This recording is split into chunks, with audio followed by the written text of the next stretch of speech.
Comme licorne, je présente le nouveau membre de la famille, c'est Luna. Dis bonjour aux licornes. Oh là là, elle n'a pas envie de rester. Bon, hein, on a adopté un nouveau chat et je vous explique comment tout de suite.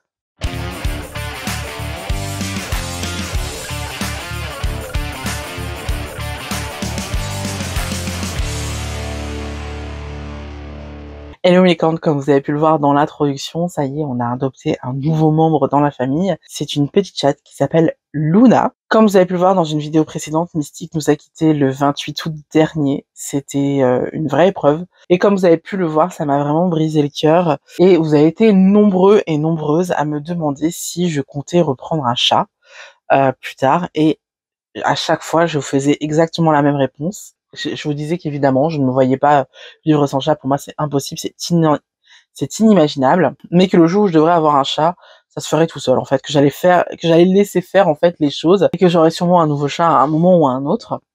Et vous allez voir dans cette vidéo, c'est exactement ce qui s'est passé. Du coup, j'ai décidé de vous faire une vidéo pour vous raconter l'arrivée de Luna dans notre famille. Et j'ai décidé d'en profiter pour expliquer comment adopter un chaton, en fait, parce que j'ai eu beaucoup de questions par rapport à Luna. Si vous me suivez encore sur Instagram, je vous invite vraiment à le faire parce que c'est là que il se passe les choses en direct, quoi. Donc ceux qui me suivent sur Instagram ont découvert Luna dès qu'on l'a accueillie dans cette maison. Donc dès les premiers jours, ils ont fait connaissance avec Luna. J'ai eu énormément de questions à ce moment-là, énormément de réactions de votre part. Je pense qu'on est tous et toutes amoureux de Luna parce que c'est vraiment un petit amour. Et donc voilà, je voulais profiter de cette vidéo pour déjà remercier à ceux qui se sont intéressés à Luna de leur du temps qu'ils ont consacré à poser des questions, à regarder, à commenter tout ça. Et je voulais aussi en profiter pour répondre aux questions les plus nombreuses que j'ai eues et tout simplement faire une vidéo du comment adopter un chaton chez soi. Du coup, dans une première partie, on va parler de Luna, je vais vous la présenter, je vais vous expliquer un peu qui est Luna et comment elle est arrivée dans cette famille et comment ça s'est passé tout ça. Dans une deuxième partie, je vais vous expliquer les questions auxquelles il faut pouvoir répondre avant d'adopter un chat ou un chaton. Dans une troisième partie, je vais vous dire où trouver un chaton ou un chat, parce qu'aujourd'hui, les animaleries n'ont plus le droit de vendre des chatons ou des chiots. Donc, comment on fait en 2023 pour adopter un chaton? Donc voilà. Ensuite, je vais vous donner la liste des courses à acheter en fait, avant d'accueillir son chaton. Et puis, je vais vous parler des notions médicales aussi à avoir. Et enfin, je vais vous dire comment faire une fois que le chaton est chez vous. Comment il faudrait que vous agissiez pour que le chaton se sente le mieux possible, parce qu'il s'agit d'un tout petit être qui a été arraché à sa maman, à ses frères et sœurs, et qui va être perdu totalement dans votre maison. Et il y a certaines choses à faire et d'autres à ne pas faire pour que le chat se sente le mieux possible. Commençons avec la présentation de Luna. Alors, Luna, c'est un petit chat qui va avoir 3 mois dans une semaine. Donc, à l'heure où vous allez voir cette vidéo, elle aura 3 mois dans, allez, 3 jours, 4 jours. C'est un chat bleu russe, c'est un chat pure race. Et alors, vous allez penser que je l'ai fait exprès.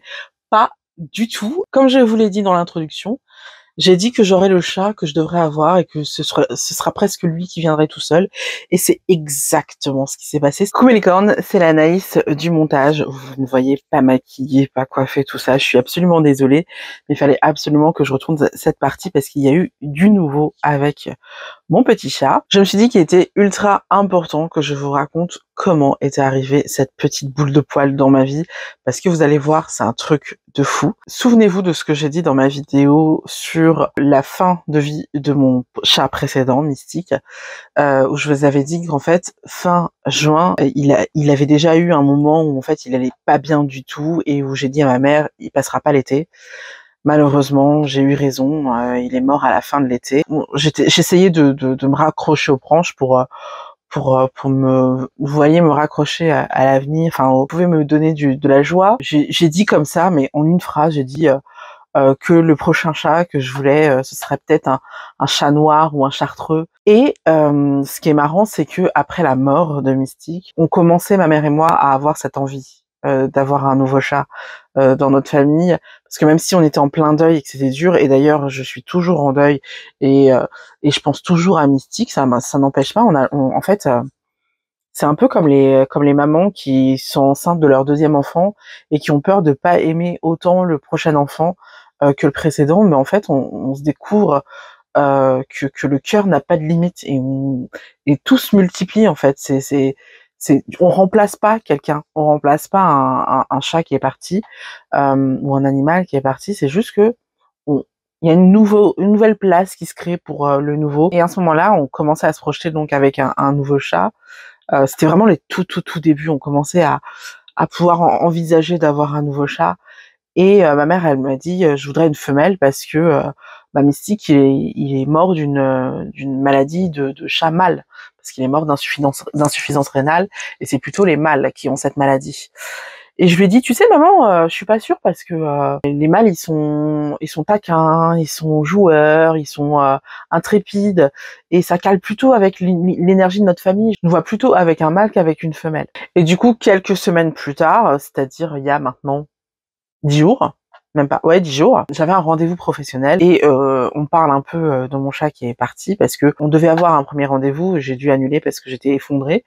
Et donc là, elle m'a demandé des nouvelles de mon chat et elle m'a expliqué elle venait d'adopter un nouveau chaton. Et donc je ne sais pas pourquoi, une lumière dans ma tête s'est allumée, je lui ai dit: «Ah, vous avez des chatons? Vous en avez pas à me confier?» Moi non, mais la personne de chez qui j'ai adopté le chaton en a encore deux, un garçon et une fille. Et je lui dis du coup, ah ben c'est parfait, mettez-nous en contact parce que ça m'intéresse énormément. Voilà, il faut savoir que une semaine avant, en fait, mon frère qui venait d'adopter un deuxième chat hésitait à garder le deuxième parce que le premier n'acceptait pas trop le deuxième. Donc ma mère lui avait proposé qu'on récupère le deuxième du coup. Et c'était pas fait. Et en fait, finalement, on était super déçus. Donc on avait déjà cette envie qui était née, quoi. Il y avait déjà on arrivait déjà à se projeter. On commençait vraiment à avoir envie d'un nouveau chat. Elle m'a expliqué que en fait la personne était à côté d'Auxerre, donc il fallait que je me déplace à Auxerre et tout. Et je rentre à la maison, comme je vis chez mes parents, je les préviens quand même que j'ai trouvé un nouveau chaton, même s'ils savaient très bien que le premier chat que j'aurais l'occasion de prendre, je le prendrais. Il fallait quand même avoir leur aval et quand même les prévenir et tout. Et donc je regarde ma mère et je lui dis: un petit chartreux, ça te dirait? Et là, elle a eu les yeux qui se sont écarquillés, le visage qui s'est illuminé. Je me suis dit: ok, c'est bon. Je lui dis par contre, le mec, il habite à côté d'Auxerre, donc il va falloir aller le chercher. Et là, ma mère me dit: mais demain, on va à Auxerre en fait. Et donc là, c'est là que j'ai compris qu'en fait, ce chat, il m'était destiné. Et vous allez voir, c'est pas fini. Vous allez voir à quel point ce chat m'était destiné. Donc j'ai le mec au téléphone le soir même qui me dit qu'en fait, le chat mâle a été réservé et qu'en fait, il ne reste plus que la femelle. Et je lui dis: vous savez quoi, c'est pas grave, peu importe. Un chat est un chat. Et j'aimerais pareil que ce soit une femelle ou un mâle. Même s'il y a quelques petites différences, je vous expliquerai plus tard entre un mâle et une femelle au niveau du caractère et tout.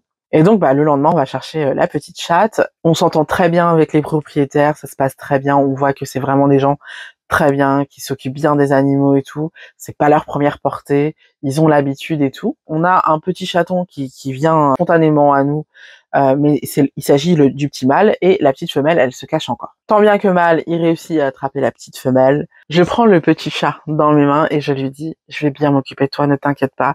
Je sais que ça va être difficile pour toi parce que tu vas être séparé de ta maman, mais je vais bien m'occuper de toi, tu vas être aux petits oignons. Ne t'inquiète pas, je suis là, tu seras la chose la plus importante dans ma vie et je vais prendre soin de toi. Et on l'a mis dans la caisse de transport et on rentre à la maison. Évidemment, pendant tout le trajet, ça miaule, mais c'est pas grave. On avait notre petit bébé et les premiers jours, les premières heures, Luna s'acclimate bien à la maison.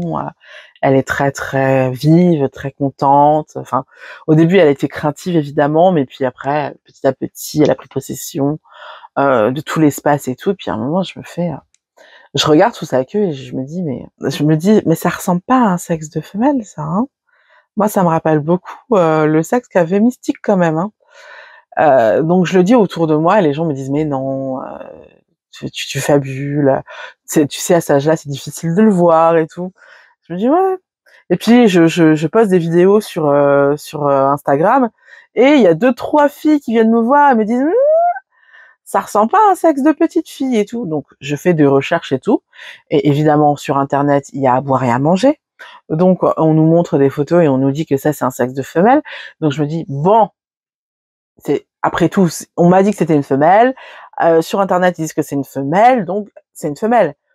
Mais vraiment au fur et à mesure, je me dis mais vraiment ça ressemble vraiment à des roustons, ça ressemble pas à une didine. Ça m'a tracassé pendant une semaine entière. Ces derniers jours en fait, Luna a commencé à faire liquide au début dans sa caisse et puis hier elle a fait liquide dans la cuisine parce qu'elle a pas eu le temps d'aller jusqu'à sa caisse et là on s'est dit non mais là on veut bien qu'elle ait des selles molles et tout, on s'inquiète pas, mais là c'est trop. Donc on est allé en catastrophe chez le véto. Elle avait juste un problème de transit parce que elle changeait d'alimentation. Au niveau de l'alimentation, si je peux vous donner des conseils, en ce moment on lui dit beaucoup qu'il faut donner de la nourriture très protéinée aux chats.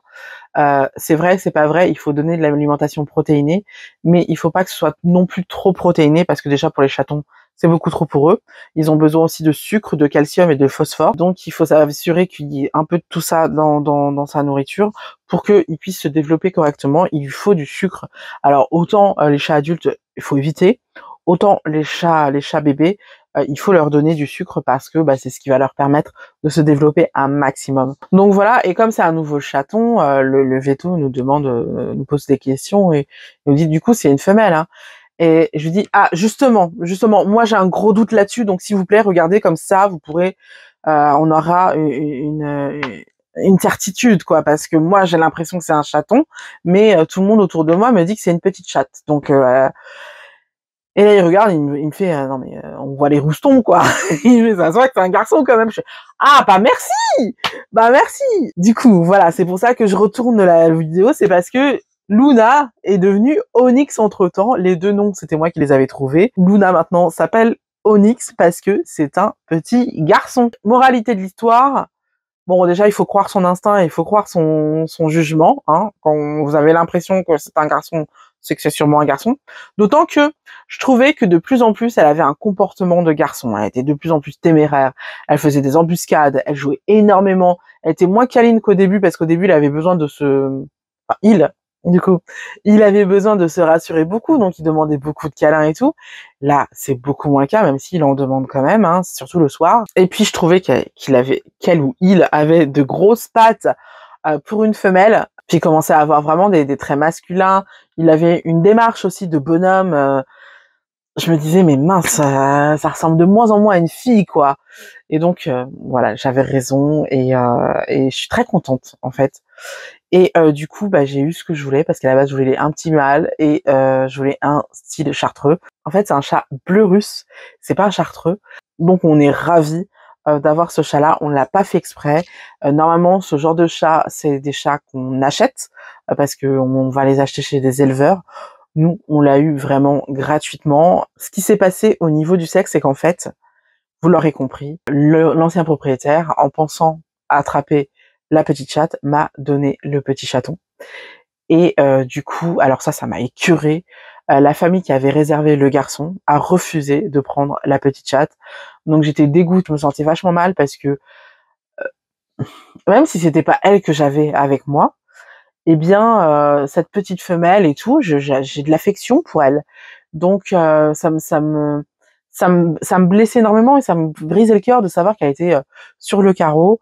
Mais le propriétaire m'a dit de toute façon je vais la garder, comme en plus c'est la dernière de la portée, comme ça j'aurai un chat de cette portée. En fait il avait plein de chats déjà, mais du coup voilà, je sais qu'elle a une bonne maison et tout, qu'elle va rester chez son propriétaire, elle va pas connaître le traumatisme de perdre sa maman, donc c'est pas plus mal quelque part.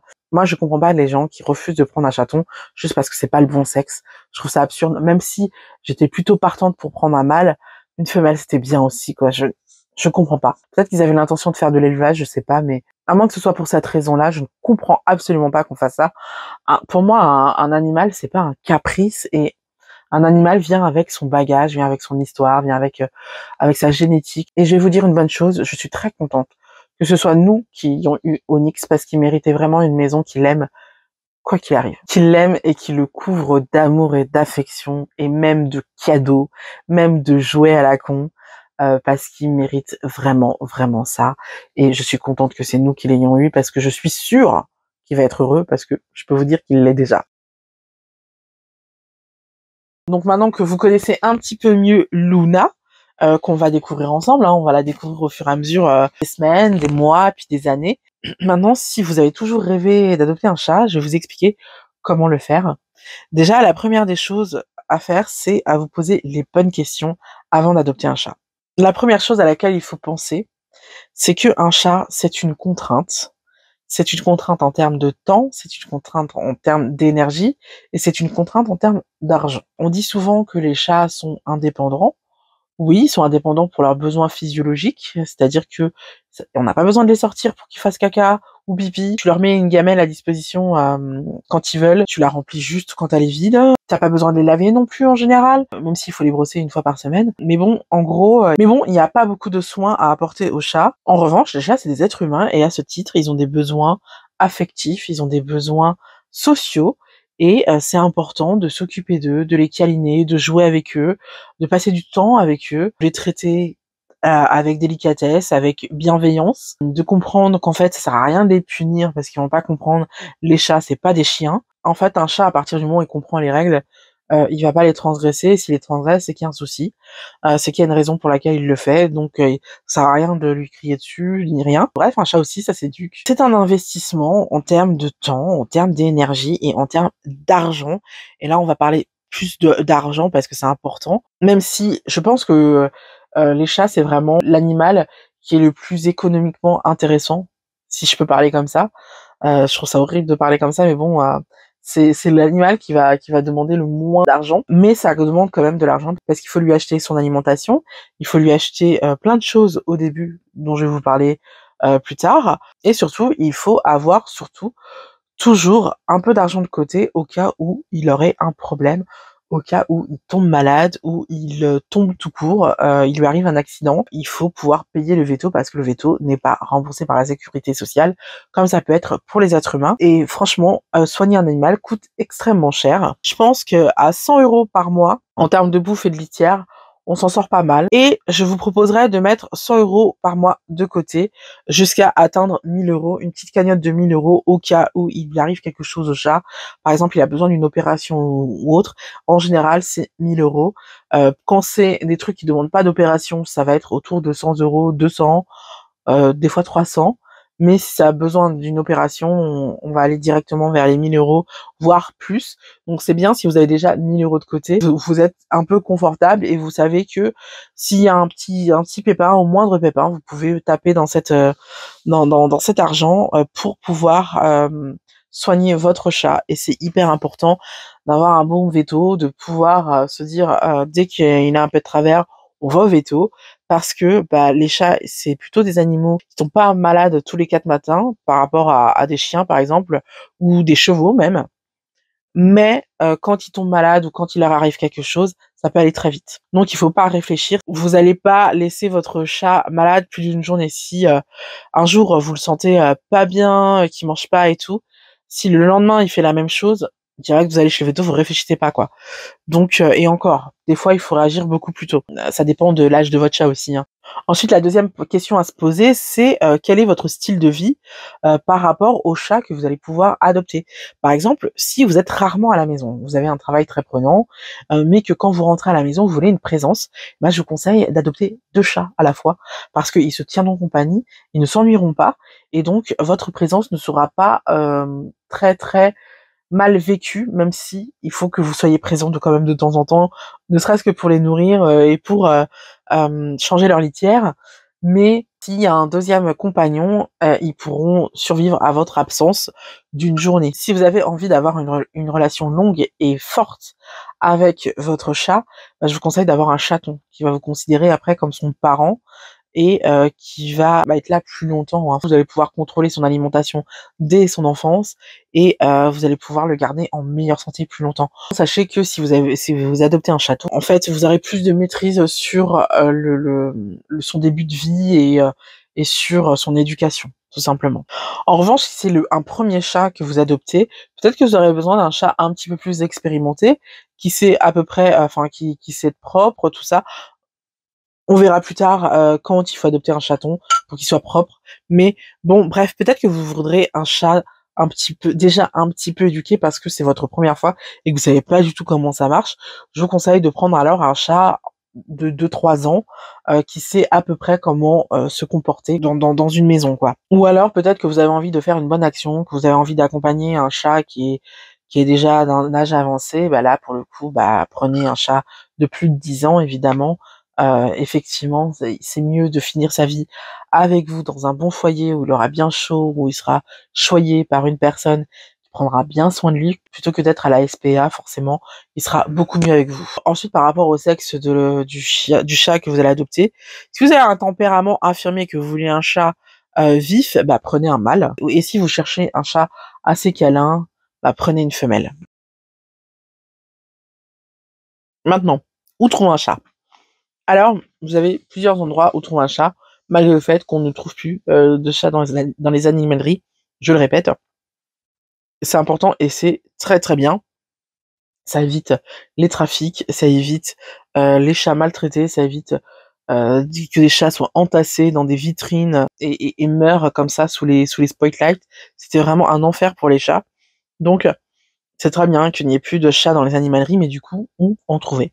Eh bien, déjà, vous pouvez faire comme moi, c'est-à-dire en trouver un chez un particulier. Il existe plein de personnes qui n'ont pas pu stériliser leur chat, ou leur chatte plutôt, parce que stériliser un chat, ça coûte assez cher, enfin ça coûte, voilà, ça coûte de l'argent. Et du coup, tout le monde ne peut pas le faire, donc certaines personnes ont des chats qui ne sont pas stérilisés, puis des fois c'est un souhait de leur part, des fois ils veulent laisser à leur chat la liberté de pouvoir enfanter.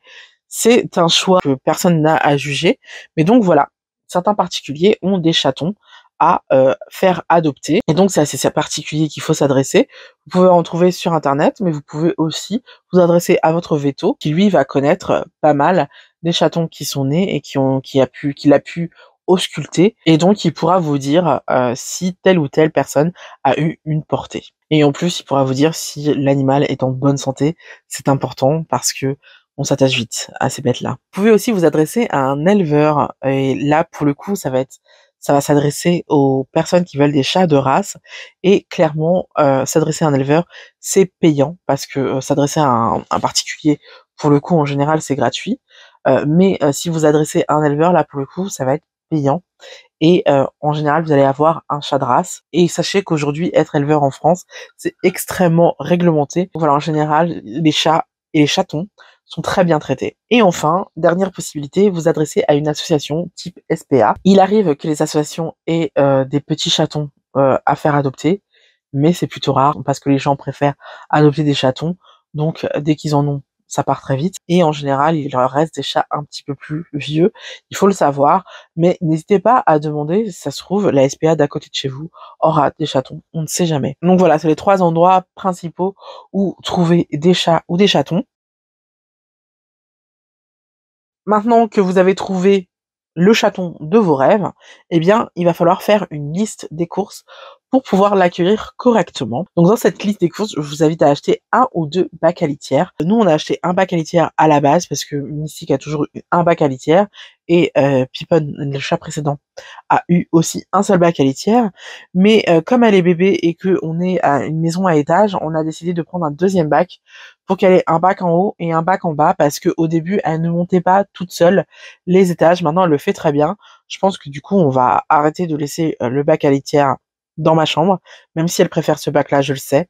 Je pense que c'est juste parce qu'il est plus grand. Il va falloir également que vous munissiez d'un sac ou d'une cage à transport, enfin une boîte à transport, tout simplement pour pouvoir mettre votre animal dans une boîte ou dans un sac. Pour pouvoir le transporter, c'est beaucoup plus pratique. Sachez que si vous voulez le mettre juste dans votre voiture, c'est un petit chaton qui a peur, donc potentiellement elle peut se mettre en dessous les sièges ou sous les pédales de vos voitures, et alors là, c'est l'accident assuré. Donc il faut absolument, si vous le prenez en voiture ou si vous le prenez tout simplement dans les transports, il faut absolument qu'il soit dans une boîte ou dans un sac de transport.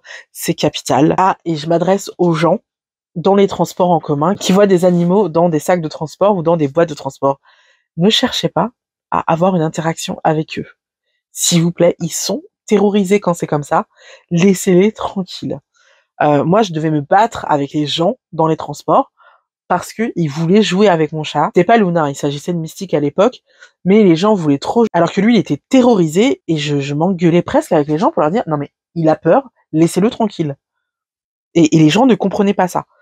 Bref, un animal, c'est un être vivant qui a des émotions et il faut respecter ses émotions. Et quand il a peur, c'est pas la peine de venir vers lui. Ensuite, acheter 2 gamelles à chat minimum. Et nous, on a aussi pris une fontaine à eau pour l'inciter à boire, même si elle boit beaucoup tout d'elle-même. Donc, je ne sais pas si c'était nécessaire d'acheter la fontaine à eau, mais bon, voilà, elle est achetée maintenant. Donc, on va lui donner quand même. Hein. Sachez que les fontaines à eau incitent les chats à boire parce que, voilà, c'est pas de l'eau stagnante dans une gamelle. Ça va être de l'eau qui frémit, qui bouge et tout. Et ça leur donne plus envie de boire. 2 gamelles minimum, pourquoi? Pour avoir la nourriture sèche et la nourriture humide. Autre investissement super important qui coûte un bras, ça je vous le cache pas, c'est un arbre à chat. Et alors plus l'arbre est haut, mieux c'est. Nous on a pris un arbre très grand qui fait 1,80 m qui nous a coûté 150 €. C'était une somme, mais voilà, c'était important de le prendre parce que aujourd'hui, elle a mis du temps à l'utiliser, mais maintenant elle y est tout le temps. Et donc aujourd'hui elle a passé. En fait, c'est aujourd'hui qu'elle a pris possession de son arbre à chat et on voit qu'elle le quitte plus. Donc voilà, c'était vraiment un investissement important. Les chats adorent être perchés en hauteur. Ils adorent pouvoir faire leurs griffes sur les arbres à chat. C'est un investissement important. N'hésitez pas à acheter également des griffoirs en plus. Nous, on en a acheté un autre et j'en ai fabriqué un moi-même toute seule, mais elle l'utilise pas. Donc je pense qu'il est trop pourri mon truc pour qu'elle l'utilise. Achetez-lui aussi des jouets. C'est hyper important, surtout si c'est un chaton, parce que bah ça joue, ça passe son temps à jouer. Et du coup, c'est important qu'elle ait des trucs qu'elle puisse qu'il puisse utiliser et jouer à volonté, parce que sinon il va prendre vos affaires pour jouer, mais en tout cas il va jouer quoi qu'il arrive. Donc n'hésitez pas à lui acheter des jouets pour qu'il puisse vraiment le faire sur des objets avec lesquels ça ne pose pas de problème. Et ensuite il va falloir lui acheter de la nourriture. Donc ce qu'il faut lui acheter comme nourriture, c'est des croquettes à volonté, c'est-à-dire que dès que sa gamelle est vide, vous en remettez dedans, et un demi-sachet de nourriture humide par jour. C'est l'idéal pour un chat. Ok, maintenant on a fait la liste des courses, c'est bon. On va pouvoir passer aux notions médicales qui vont pouvoir vous aider à voir comment fonctionne votre chat et comment prendre soin de votre chat quand il arrive. Donc, premièrement, l'adoption en général, c'est au bout de 3 mois. En tout cas, il faut que ce soit quand le chat est sevré. Et le meilleur moyen de voir si votre chat est sevré, c'est de voir si les yeux de votre chat sont gris ou pas. Nous, les yeux de Luna n'étaient plus gris du tout, donc on savait que c'était ok de l'adopter à ce moment-là. Après, on l'a adopté à 2 mois et 2 semaines, 2 semaines et demie. Donc voilà, à ce moment-là, il y a un petit litige, mais bon, il suffit de regarder les yeux. Si les yeux ne sont plus gris, on peut adopter le chat. Au niveau des soins à apporter à son chat quand il vient chez vous, alors des fois, il y a rien à faire, hein. Des fois, le chat est en bonne santé, mais des fois, moi ça a été le cas, il a des puces par exemple. J'ai été chez le vet sans aller en consultation, mais j'ai été à l'accueil pour récupérer une pipette pour les chats. Sachez que c'est à partir de 500 grammes qu'on peut leur mettre un traitement anti-puce.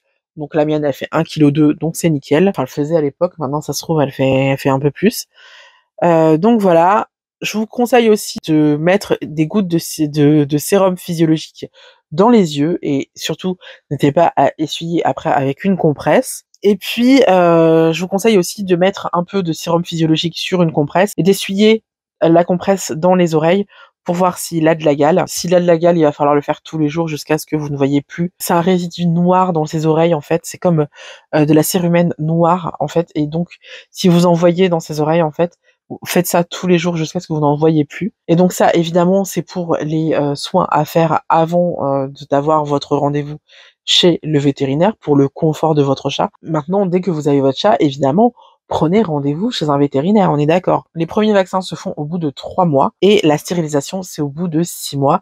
La stérilisation, c'est quand même assez important. Déjà, par rapport au comportement de votre chat, c'est assez important parce que si vous avez un mâle, vous allez avoir un chat assez fugueur qui va avoir besoin de partir et pour rencontrer des demoiselles. Et puis, vous allez avoir un chat assez agressif parce que les chats dans la nature, ils sont assez agressifs. C'est un peu comme tous les animaux à peu près. Dès qu'ils commencent à être développés, eh bien les mâles vont développer une certaine agressivité. Donc, il vaut mieux que votre chat soit stérilisé. Et puis pour les demoiselles, déjà elles vont avoir leur chaleur si vous ne les stérilisez pas. Donc c'est des moments assez pénibles pour elles, mais aussi pour vous parce qu'elles se plaignent beaucoup. Et ensuite, sachez que opérer votre chat va éviter qu'il ait, par exemple, pour votre chatte, par exemple, qu'elle développe des cancers des ovaires ou de l'utérus.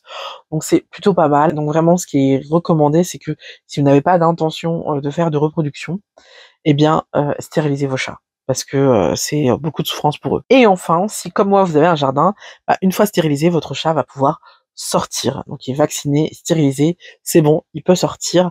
Avant, je le conseille pas. Moi, en tout cas, je vais pas le faire avant. Même si une fois vaccinée, on peut penser qu'elle pourrait sortir. Je vais pas le faire parce que pour moi, avant 6 mois, elle est beaucoup trop petite. Il y a beaucoup de chats dans les environs. Il y a aussi des grands oiseaux dans le coin.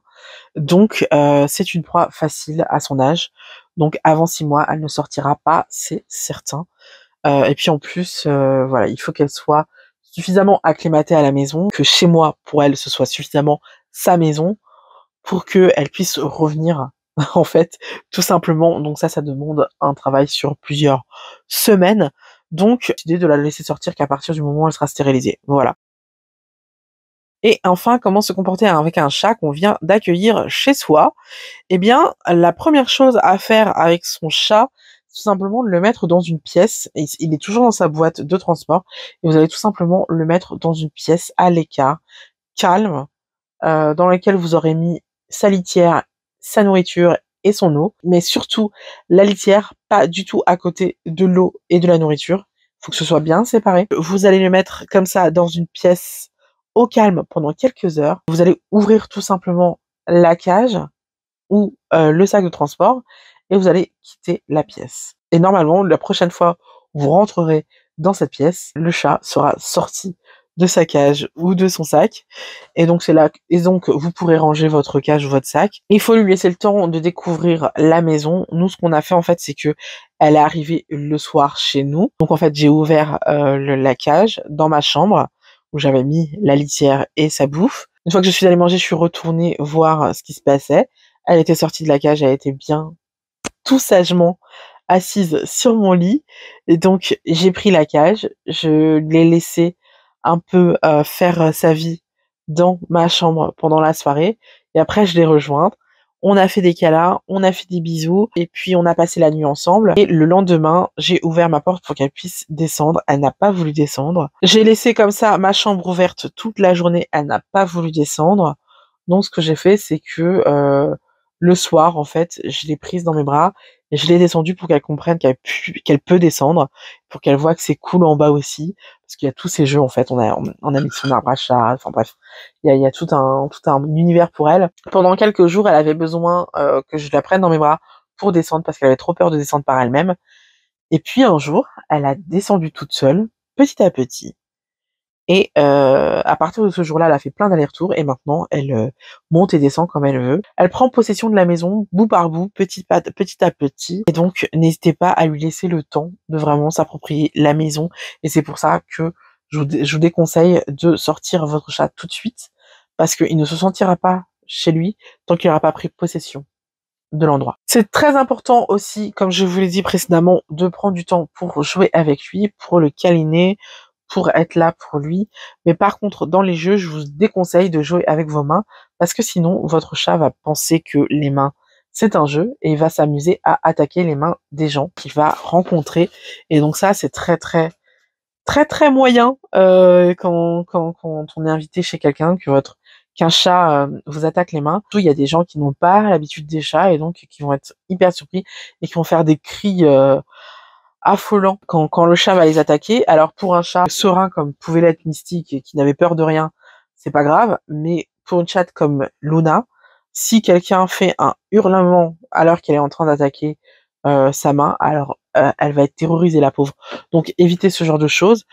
Et pour éviter ça, il faut tout simplement éviter de jouer avec vos mains, avec votre chat. Il vaut mieux privilégier les jouets. Et enfin, mon dernier conseil, c'est de lui interdire les tables. Tout ce qui va être table, histoire qu'elle connaisse sa place et qu'elle sache qu'on ne marche pas sur une table, on ne se met pas sur une table, c'est pas bien, c'est mal poli, voilà, c'est sale. Donc les tables, c'est interdit, toutes les tables sont interdites. Ça c'est important pour votre chat de le savoir, mais alors surtout la table à manger. Voilà, eh bien écoutez, c'est tous les conseils que j'ai à vous donner, il y en a pas mal quand même. La vidéo, là on en est à 1 heure de tournage. J'espère qu'avec le montage, elle sera beaucoup plus courte parce que bon voilà. J'espère que la vidéo vous a plu. Si c'est le cas, n'hésitez pas à me le dire dans les commentaires. N'hésitez pas à venir me suivre sur Instagram pour voir l'évolution de Luna. On se retrouve la semaine prochaine pour une nouvelle vidéo. En attendant, je vous invite à voir ou revoir mes dernières vidéos. Des bisous. La semaine prochaine, on parle de mode, hein, et ce sera All Shein, donc soyez là.